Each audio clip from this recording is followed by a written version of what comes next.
আসসালামু আলাইকুম। Sukhi's daily activity থেকে আমি সুখী বলছি। কেমন আছেন আপনারা সবাই? আশা করছি ভালো আছেন। আল্লাহর রহমতে আমরাও ভালো আছি। সকাল থেকেই গলাটা একটু ব্যথা করছিল, তাই ভাবলাম একটু দুধ চা করে খাবো মশলা দিয়ে। তো সেজন্যই চুলায় একটি হাঁড়িতে পানি দিয়ে মশলাগুলো দিয়ে দিলাম। এটা 2-3 মিনিট জাল করার পর এতে একে একে চা দিয়ে দিলাম। চাটা একটু ফুটিয়ে নিয়ে এতে দিয়ে দিচ্ছি চিনি আর দুধ। যাই হোক, চাটা হয়ে গিয়েছে। এখন এটা নামিয়ে নিয়ে আগে চাটা খাবো, তারপর রান্নার কাজে চলে আসব। এই তো চাটা অনেক সুন্দর হয়েছিল মাশাল্লাহ। এখন দুধ জাল করব। সকালবেলায় ওর আব্বু বাজার থেকে দুধ নিয়ে আসছিল 5 কেজি। এটা একসাথেই জাল করে নিব এবং ঠান্ডা হয়ে গেলে ফ্রিজে রেখে দিব। পরবর্তীতে ব্যবহারের সুবিধার জন্য এভাবেই করে থাকি। এরপর দুপুরের রান্নার জন্য একটা ফোড়ন তৈরি করে নিলাম। লাউ দিয়ে চিংড়ি মাছ দিয়ে দুপুরের একটা তরকারি রান্না করব। তার জন্য এই ফোড়নটা বানালাম। এটা দিলে তরকারিটা অনেক মজা লাগে আর সুন্দর একটা ঘ্রাণও হয়। যাই হোক, লাউগুলো দিয়ে ভালো করে নেড়ে একটা ঢাকনা দিয়ে ঢেকে দিব। এরপর লাউয়ের উপরে কিছু টমেটোও দিয়ে নিলাম। শীতকালে টমেটোর তরকারি অনেক মজা লাগে। এরপর রান্না করব পাতলা টক ডাল। তার জন্য একে একে রসুন, পেঁয়াজ এবং কাঁচামরিচ দিয়ে প্রেসার কুকারে দিয়ে একটা সিটি দিয়ে নেব। এতে দ্রুতই ডালটা সিদ্ধ হয়ে যাবে। ডালটা জাল হয়ে গেলে এতে একটা ফোড়ন দিয়ে নেব। পেঁয়াজ, রসুন আর সরিষা দিয়ে একটা ফোড়ন দিয়ে নিচ্ছি। এই ফোড়নটায় পেঁয়াজ, রসুন এবং সরিষার সুন্দর একটা ফ্লেভার আসে এভাবে করে ফোড়নটা দিলে। তো এরই মাঝে দুপুরের গোসলটাও সেরে নিলাম, যেহেতু স্কুলে যাব বাচ্চাদের আনতে। আর একটি মজার তরকারি রান্না বাকি রয়ে গেছে এখনও, এটাই সেরে নিচ্ছিলাম এখন। আর এই মজার তরকারিটা হচ্ছে কুমড়ো বড়ি দিয়ে ফুলকপি আলু দিয়ে রুই মাছের ঝোল করব। আমাদের খুলনা অঞ্চলের খুব পছন্দের এবং প্রিয় একটা তরকারি হচ্ছে কুমড়ো বড়ি। এটা শীতের শুরু থেকে শেষ অবধি মানুষ খায়। আমি আমার বিয়ের আগে এই কুমড়ো বড়ির তরকারিটা কি এটা চিনতামই না, যেহেতু আমার বাবার বাড়ির ওদিকে এটা খুব একটা খাওয়া হয় না।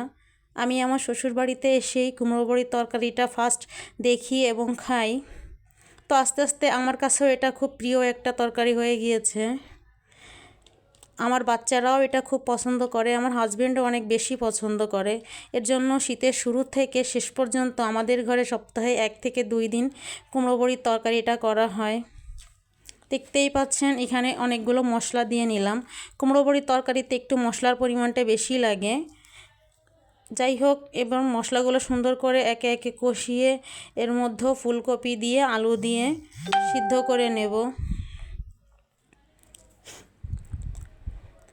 আমি যেদিন কুমড়ো বড়ি তৈরি করি অবশ্যই সেই দিন মেয়েদের স্কুল বন্ধ থাকে, কারণ আমার মেয়েরা কুমড়ো বড়ি দেওয়াটা খুব বেশি এনজয় করে এবং ওরাও আমার সাথে বড়ি কাটে, যা দেখতে ভালোই লাগে। জাস্ট আনন্দ করে ওরা এটা নিয়ে অনেক বেশি।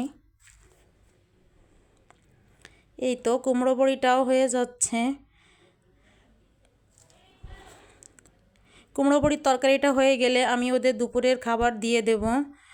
আর বিকালের জন্য আবার একটু নাস্তা রেডি করব, কারণ বিকালের দিকে ওদের পড়ানোর জন্য ওদের হুজুর আন্টি আসবে, ওদের টিচার আসবে।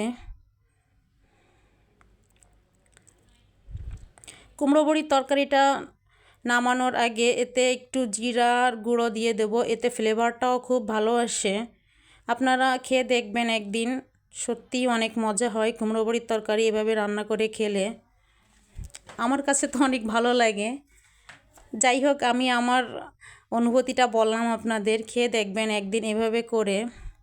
তো নুডলস রান্নার জন্য একটি প্যানে 2টো ডিম নিয়ে নিলাম। এরপর একটু গোলমরিচ, একটু লবণ দিয়ে ডিমগুলো ভেজে একে একে এর ভিতর সবগুলো সবজি দিয়ে নুডলসটা রান্না করে নিব, কারণ বাচ্চারা সবজি খেতে চায় না। এভাবে রান্না করলে ওরা অনেক পছন্দ করে খায়। যাই হোক, ভিডিওর এই পর্যায়ে এসে বলছি, যদি আমার ভিডিওটা আপনাদের কাছে ভালো লেগে থাকে তাহলে লাইক, কমেন্ট, শেয়ার করে পাশে থাকবেন। ইউটিউব থেকে দেখলে সাবস্ক্রাইব করে রাখবেন, ফেসবুক থেকে দেখলে একটি ফলো দিয়ে রাখবেন। যাই হোক, এ পর্যায়ে এসে সিদ্ধ করা নুডলসগুলো সবজির মধ্য দিয়ে খুব ভালোভাবে মিশিয়ে নিব। এতেই আমার নুডলসটা রেডি হয়ে যাবে। এটা আমি সন্ধ্যার নাস্তার ইউজ করব। যাই হোক, ভিডিওর এ পর্যায়ে এসে আপনাদের কাছ থেকে বিদায় নিচ্ছি। আজকে আর ভিডিওটা বড় করব না। যে যেখান থেকে দেখছেন ভালো থাকবেন, সুস্থ থাকবেন এবং আমাদের জন্য দোয়া করবেন। আল্লাহ হাফেজ।